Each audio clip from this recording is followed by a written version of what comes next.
আজকে ডায়াবেটিকদের ক্ষেত্রে খুব ইম্পর্ট্যান্ট একটা জিনিস শেয়ার করছি, সেটা হচ্ছে যে যদি কারোর এরকম হয় যে এক্সারসাইজ করতে পারছেন না, বাইরে যেতে পারছেন না, সেরকম পরিস্থিতি নেই বা শারীরিক যে অবস্থা সেটাতেও আপনি অক্ষম, এরকম যদি হয় তাহলে আমাদের সমস্ত শরীরের, ধরুন ল্যাকটিক অ্যাসিড বলে একটা অ্যাসিড আছে যেটা জমে যায় শরীরে, খুব এক্সারসাইজ করলেও দেখবেন হাতে পায়ে ভীষণ ব্যথা হয়, ল্যাকটিক অ্যাসিড জমে যায়, সেটা মাসাজ করলে ওই ল্যাকটিক অ্যাসিড আবার স্প্রেড করে যায়, তাহলে তার সাথে সাথে কি হয়, আমাদের পেনটা চলে যায়।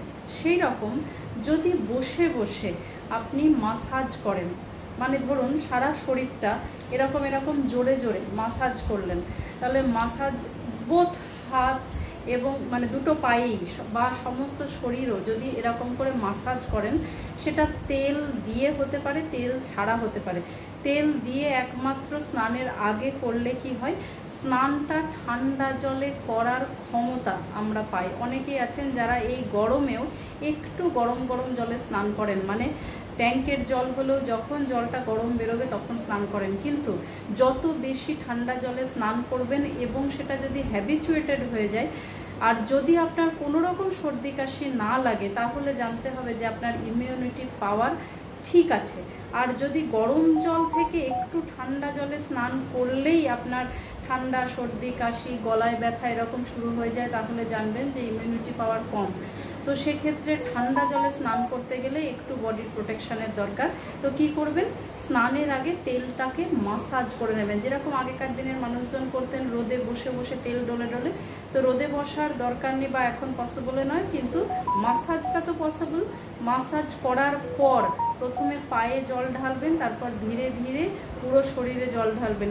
একবার করে দেখুন যে আপনার ঠান্ডা, সর্দি কাশি অনেক কমে যাবে। আর যেটা বলছিলাম সেটা হলো যে স্নান ছাড়া অন্য সময় যখন আপনি বসে আছেন, এক্সারসাইজ করতে পারছেন না, সেক্ষেত্রেও আপনি এরকম শরীরটাকে মাসাজ করুন। কেন মাসাজ করবেন? তার কারণ এতে ব্লাড সার্কুলেশন অনেক বেটার হয়ে যায়, অনেক। শুধু মাসাজ নয়, ট্যাপিং করবেন, ট্যাপিং মানে সারা শরীরে এরকম করে মারবেন। তো এই যে ট্যাপিং যে করছেন আপনি, এটাতে করলেও ব্লাড সার্কুলেশন, নার্ভাস সিস্টেম, তারপরে হাততালি দেওয়া, এগুলো কি হয় দেখবেন টিংলিং সেন্সেশন হয়, মানে ঝিনঝিন করা বা নামনেস, অবশ হয়ে যাওয়া মাঝে মাঝে, এগুলো ডায়াবেটিসের খুব কমন সিমটম। তো নার্ভাস সিস্টেমকে স্টিমুলেট করতে হয়। এরকম করে যদি আপনি ট্যাপিং করেন তাহলে আপনার নার্ভাস সিস্টেম স্টিমুলেট হবে। শুধু হাতে নয়, মুখেও জাস্ট হালকা করে পুরো মুখ, গলা, পুরো শরীর, এগুলো যদি ট্যাপিং করেন তাহলে আপনি নিজেই বুঝতে পারবেন যে উইদিন ফিউ সেকেন্ডস আপনার চনমনে ভাব চলে আসবে।